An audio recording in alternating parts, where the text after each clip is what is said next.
మా ఇంట్లో నాకు సంతోషమే లేదు. నేను ఎంతో సంపాదిస్తున్నాను, ఎంతో పొద్దున పోతే సాయంత్రం వరకు వెళ్ళి సంపాదించినా కానీ నా బ్రతుకులో సంతోషం లేదు, సమాధానం లేదు. నా బిడ్డలు నా మాట వినరు, నా భర్త నా మాట వినడు. ఏం చేయాలో అర్థం కావట్లేదు, ఏం చేయాలో అర్థం కావట్లేదు. నా బాధ ఎవరికి చెప్పుకోవాలో తెలియట్లేదు. ఎంత కష్టపడుతున్నాను, ఉదయం వెళ్ళగా వెళ్ళి సాయంత్రం వస్తున్నాను. ఒక్కరైనా నా మాట విని నా కుటుంబంలో నాకు సహకరించేవారే లేరు. ఎంతో ఇబ్బందులు పడుతున్నాను. నా బాధను తీర్చే నాదుడే లేడా. ఎంత అవసరం పడుతున్నాను, ఎంత ఇబ్బంది పడుతున్నాను. అన్ని విషయాల్లో చేస్తున్నదా కూడా నన్ను అర్థం చేసుకునేవారే. ఏమైంది సింహ, ఎందుకు బాధపడుతున్నాడు? ఏం దానికి? మా ఇంట్లో మా మాట వినేవారే లేరు. నా బిడ్డలు నా మాట వినరు. ఉదయమే లేసి నేను పనికి వెళ్ళిపోతున్నాను. ఎంతగానో కష్టపడుతున్నాను, వస్తున్నాను. అయినా కూడా నా మాట నా భర్త విన్నాడు. ఒక్కసారి నెట్టు ఒక్కసారి ఉన్నాడు. ఎంతో ఇబ్బంది పెడుతున్నాడు, ఎంతో బాధలు పెడుతున్నాడు. నా బాధ ఎవరికి చెప్పుకోవాలో అర్థం కాక నాలో నేనే కుమిలిపోతున్నా, బాధపడుతున్నా. సంతోషం అనేది నాలో లేకుండానే పోతుంది. ఏం చేయాలో అర్థం కాకుండా ఉంది. ఎందుకు కష్టపడుతున్నాను, ఈ కుటుంబం ఏంది, ఏంది నాకు అర్థం కాకుండానే ఉంది. ఎన్ని బాధలు ఉన్నాయి, ఎన్ని సమస్యలు. నీ సమస్య నీకుండాది కానీ నా సమస్య నాకు బిడ్డలాక ఎంతో బాధపడుతూ, ఎంతో కుమిలిపోతూ, నా వాళ్ళ కాడ, మా వాళ్ళ కాడ, అందరి కాడ నేను ఎంతో బాధపడుతూ కుమిలిపోతున్నాను. ఏం చేయలే ఏమో నాకేం అర్థం కాలేదు. నీ బాధ నువ్వు నాకు చెప్పినావు, నా బాధ నీకు చెప్పుకునేవారుగా మనల్ని ఉంచినాడు. ఏం చేయలే ఏమో అర్థం కాలేదు అన్సేమ్మ. చాలా బాధపడుతూ ఎన్నో హాస్పిటల్కు, ఎన్నో గుళ్ళకు, గోపురాలకు, అన్ని పైపులు మేము తిరుగుతున్నాం. కానీ మాకైతే కానీ దామైతే తెలియట్లేదు. ఏం చేయలే ఏమో తెలియట్లేదమ్మా.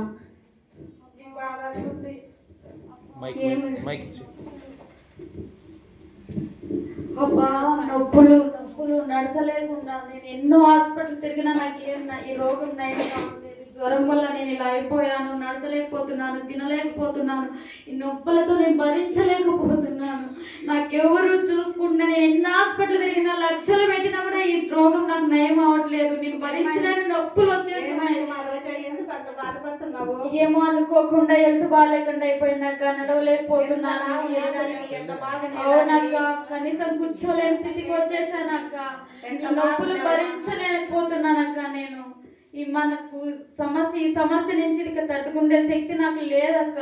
అవునా, ఎంత బాగుండే పాప, ఎంత ఇదిగానో తిరుగుతాడు. నిన్ను చూసి సంతోషపడతా అంటే ఈ ఆరోగ్యం నుంచి ఉండేదాన్ని ఎంత సన్నగా అయిపోయినావు. ఏం రోగం అంటే ఏం చెప్పట్లేదక్క. ఎన్నో హాస్పిటల్ తిరిగేసానక్క. ఏంటమ్మా మాట్లాడుకుంటా ఉన్నారు? యేసు ప్రభు నమ్ముకోండి అమ్మా. ఈ కరపత్రిక తీసుకోండి. దేవుడు ఇలాంటివి ఎంతో మంది చెప్పారు కానీ దేవుడు నమ్ముకో, దేవుడు నమ్ముకో అంటారమ్మా. దేవుడు నమ్ముకొని వీళ్ళకి ఏమి పని లేదు, పాట లేదు. దేవుడు నమ్ముకో, దేవుడు నమ్ముకొని ఎన్నో గుళ్ళు తిరిగాము, గోపురాలు తిరిగాము. ఏ దేవుడు మాకు మంచి చేయలేదు. ఎన్నో చూసేసామంటే మాకే తెలియకుండా అన్ని చూసాం. పోయా బాగా చెప్పొచ్చావు విని చేసేదానికి మమ్మల్ని ఇక్కడ నడిపిస్తున్నారా? వాక్యంలో ఒక మాట ఉందిమ్మా. ఒకసారి నేను చెప్పే మాటలు వినండి.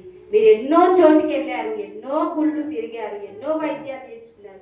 నిజమే, బాగానే ఉంది. అయితే ఒక్కటైతే నేనైతే చెప్పగలమ్మా, యేసు ప్రభు మీ కొరకు ఈ లోకానికి వచ్చాడమ్మా. ఆయన పాపులను రక్షించడానికే వచ్చాడు, రోగాన్ని బాగు చేయడానికే వచ్చాడు, సమస్యలన్నిటినీ తీసివేయడానికే వచ్చాడు. పరిశుద్ధమైనటువంటి బైబిల్ గ్రంథంలో దేవుడు ఎన్నో మాటలు రాయించాడు. ఏంటంటే ఆయన సన్నిధిలో సంపూర్ణ సంతోషం ఉంది. ఆయన మాత్రమే మీకు సంతోషాన్ని ఇవ్వగలడు. ఒక స్త్రీ, హన్నా అనేటువంటి స్త్రీ, గర్భఫలం లేక, బిడ్డలు లేక ఎంతో వేదనతో ప్రార్థన చేస్తే యెహోవాయే గర్భఫలం ఇచ్చు బహుమానం అన్నాడు. కాబట్టి ఆ బహుమానాన్ని చక్కని కుమారుని ఇచ్చాడమ్మా. యెహోవా స్వస్థపరిచేటువంటి దేవుడు, ఆరోగ్యాన్ని ఇచ్చేటువంటి దేవుడు. కాబట్టి ఆ మాటలన్నీ పరిశుద్ధమైనటువంటి బైబిల్ గ్రంథంలో రాయించి ఉన్నాయి. రేపు బండపల్లి అనేటువంటి సంఘంలో సెమీ క్రిస్మస్ జరుగుతూ ఉంది. అక్కడ ఇంకా ఇటువంటి మాటలను, మీరు ఎన్నో సత్యాలను, దేవుని గురించినటువంటి మాటలను, మీకు అవసరమైన మాటలు అక్కడ దైవజనులు రెవరెండ్ బాబు పాస్టర్ గారు వస్తున్నారు. ఆయన సందేశాలు ఇస్తారు కాబట్టి రేపు తప్పకోకుండా అక్కడికి రండి. ఒక్కసారి మీరు ఎన్నో ప్రయత్నాలు చేశారు కాబట్టి ఈసారి అక్కడికి కూడా వచ్చి ఈ ప్రయత్నాన్ని మీరు చేయాల్సిందిగా మీకు మనవి చేస్తున్నాను. యేసు ప్రభుని నమ్ముకోండి అమ్మా, ఆయన ఒక్కడే మీకు సహాయం చేయగలిగినటువంటి దేవుడు మీ మనసులను మార్చి తప్పకోకుండా దేవుడు సహాయం చేస్తాడు. సరే మా, చాలా మంచిది. నేను చెప్పిన మాటలను మీరు సంతోషంగా ఇంత ఓపికగా విన్నారు, చాలా ధన్యవాదాలు. కానీ ఒక్కటైతే గుర్తు పెట్టుకోండి, బండపల్లె సంఘము కడప రోడ్లో ఉంటుంది. బండపల్లె సంఘము అక్కడే రోడ్డు పైనే ఉంటుంది. ఎప్పుడైనా మీరు రావాలనుకుంటే రావచ్చు. 18వ తేదీ సెమీ క్రిస్మస్ జరుగుతుంది. అక్కడికి వచ్చి మీకు అవకాశం ఉంటే అక్కడికి వచ్చి రండి. వందనాలమ్మా, నమస్తే.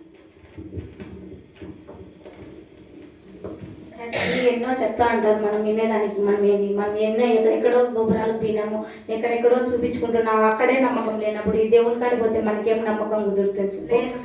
లేదు కాదు కక్క, లేదు. పాస్టర్ గారు చెప్తుంటే నాకు మనసులో ఎందుకో ఎన్నో చూసాము, ఎన్నో గుళ్ళు గోపురాలు అన్నీ చూసాము. నాకైతే శాంతి సమాధానం లేదనుకున్నాము.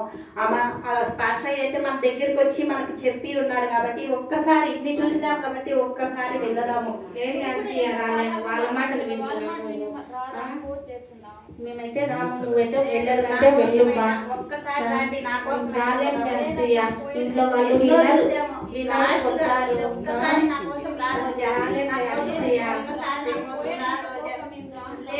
రావాల్సిందే. నా కోసమైనా రండి. దేవుడు ఒకసారి ఏమో ఆమె చెప్పిన మాటలు నమ్మకం కుదిరినాయి.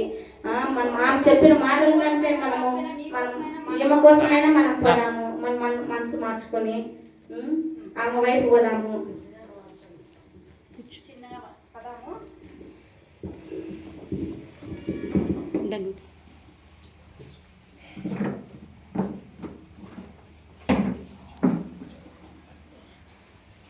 బండపల్లె సంఘానికి సెమీ క్రిస్మస్, బండపల్లె సంఘ బిడ్డలందరికీ సెమీ క్రిస్మస్ వచ్చిన అందరికీ వందనాలు. Happy happy Christmas, happy happy Christmas.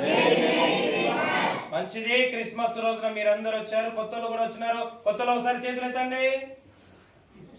మంచిది. కొత్తలు కూడా ఈరోజు క్రిస్మస్కి వచ్చారు.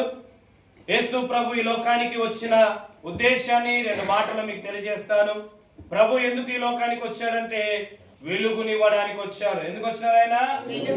పాపం అనే చీకటి, రోగం అనే చీకటి, సమస్యలనే చీకట్లో ఉన్న వారిని వెలిగించడానికి యేసు ప్రభు ఈ లోకానికి వచ్చాడు. యెషయా గ్రంథం 9:2లో సెలవిస్తుంది. ఒకవేళ మీరు కూడా ఎవరైనా చీకటి అనే సమస్యలు, బాధలు ఉంటే మిమ్మల్ని దేవుడు వెలిగించడానికి వచ్చాడు. మీరు అడగండి, ప్రభా నన్ను వెలిగించండి, ఖచ్చితంగా ఆయన వెలిగిస్తాడు. హల్లెలూయా. అలాగే ప్రభు ఈ లోకానికి ఎందుకు వచ్చాడంటే క్రిస్మస్ అంటే సంతోషం ఇవ్వడానికి వచ్చారు. చాలా మంది జీవితాల్లో, కుటుంబాలలో ఎంతో మంది దుఃఖపడుతూ, బాధపడుతూ, ఏడుస్తూ, కృంగిపోతుంటారు. వాళ్ళందరికీ సంతోషం ఇవ్వడానికి ఆయన ఈ లోకానికి వచ్చారు. కనుక మీలో ఎవరైనా బాధల్లో, దుఃఖంలో ఉంటే ప్రభువా నాకు సంతోషం అని అడగండి, ఆయన మీకు సంతోషం ఇస్తారు. కావాల్సిన అందరూ చేతులందరూ ఒకసారి సంతోషం కావాల్సిన వాళ్ళు చేతులందండి. Very good. చివరిగా యేసు ప్రభు ఎందుకు ఈ లోకానికి వచ్చాడంటే పరలోకం ఇవ్వడానికి వచ్చాడు. ఎందుకు వచ్చారు? కొత్త వచనం చెప్పండి ఒకసారి. ఎందుకు వచ్చాడు యేసు ప్రభు? మన జీవితాల్లోనూ వెలిగించడానికి, మనకు సంతోషం ఇవ్వడానికి, వ్యాధి బాధలు, రోగాలు, సమస్యలు తొలగించి సంతోషం ఇవ్వడానికి, అన్నిటికంటే ముఖ్యంగా పాపము, నరకం తొలగించి పరలోకం ఇవ్వడానికి వచ్చారు. కనుక ప్రతి ఆదివారము బండపల్లి కడప రోడ్లో 9:30కు ప్రార్థన ఆరంభమవుతుంది. కనుక అందరు రాండి. ఇంకా యేసు ప్రభు గురించి తెలుసుకొని మీ బాధలు, ఇబ్బందుల నుంచి బయటపడండి. దేవుడు మిమ్మల్ని దీవించును గాక. ఆమేన్.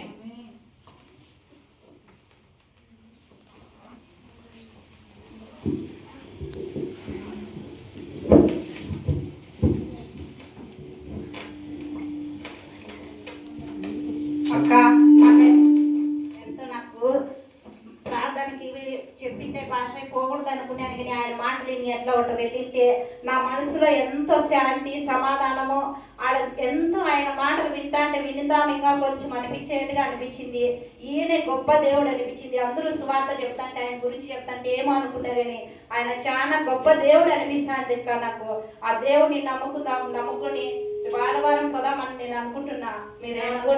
నాకు కూడా నమ్మకం కుదురుతుంది. దేవుడు నాకు సంతానం ఇస్తాడు. నాకు ఎవరి ముందరైతే నన్ను అవమానించబడినా, ఎవరి ముందరైతే నేను నిందలు పడినానో వారి ఎదుట నాకు దేవుడు సంతానం ఇస్తానని చెప్పినాడు. అందుకు నేను దేవుడు మనం కూడా అందరము ప్రతి ఆదివారం మనం కూడా తప్పకుండా మేము కూడా వస్తామని చెప్తున్నాం. మనసి అవునక్క, నిజమేనక్క. నేను కింద కూర్చోలేని స్థితిలో ఉన్నానక్క. కానీ దైవ సేవకులు వాక్యం చెప్పేటప్పుడు నేను ఆలకించినప్పుడు, దేవుడు మాట విన్నప్పుడు నేను లేచి నడిచే శక్తిని నాకు దేవుడు ఇచ్చాడక్క. నాకు కూడా మనసు అంతా సంతోషంగా ఉంది.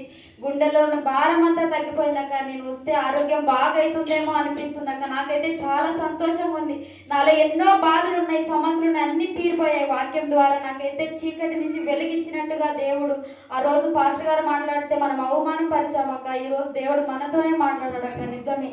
ఒకసారి పాస్టర్ గారిని కలిసి క్షమాపణ అడుగుదాం. వందనాలు పాస్టర్ గారు. చాలా సంతోషము. ఆ రోజు మీరు రోడ్డు మీద కనపడి దేవుని వాక్యం చెప్పడం ద్వారా ఈరోజు దేవుని మందిరానికి వచ్చారు. చాలా సంతోషము.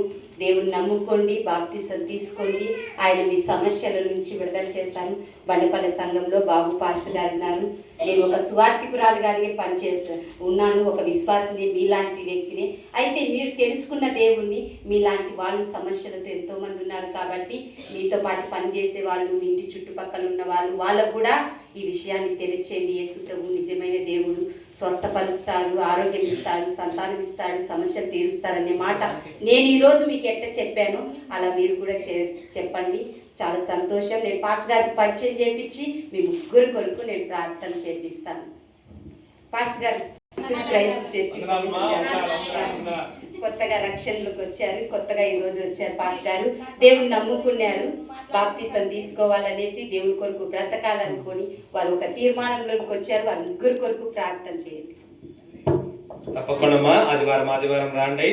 తప్పకుండా దేవుడు మీకు మేలు చేస్తాడు. ప్రార్థన. పరిశుద్ధమైన తండ్రి, నీ బిడ్డ కొరకు ప్రార్థన చేస్తున్నాం. దీవించండి. ఆ బిడ్డ జీవితంలో, కుటుంబంలో సమస్యలన్నీ తొలగించి ఇంకా నీలోని రక్షణలో బలపడినట్టు సాయం చేయి. నీ బిడ్డను కూడా దీవించినైనా, ఆశ్రయించునైనా, నీ బిడ్డకు కూడా ఫలం ఇచ్చి, వరం ఇచ్చి, కృప చూపి సాయం చేయి. నీ బిడ్డకు ఇప్పుడు వరకు ఇచ్చిన ఆరోగ్యానికి ఇంకా మంచి ఆరోగ్యం ఇచ్చి, కానీ శరీరానికి ఆరోగ్యం మాత్రమే కాదు, ఆశీర్వాదం మాత్రమే కాదు, ముగ్గురు రక్షణ మారును బాప్తిసం పొంది సంఘములో మూల స్తంభాలుగా నిలబడే కృప దయచేయమని యేసు నామములో ప్రార్థిస్తున్నాం తండ్రి. ఆమేన్.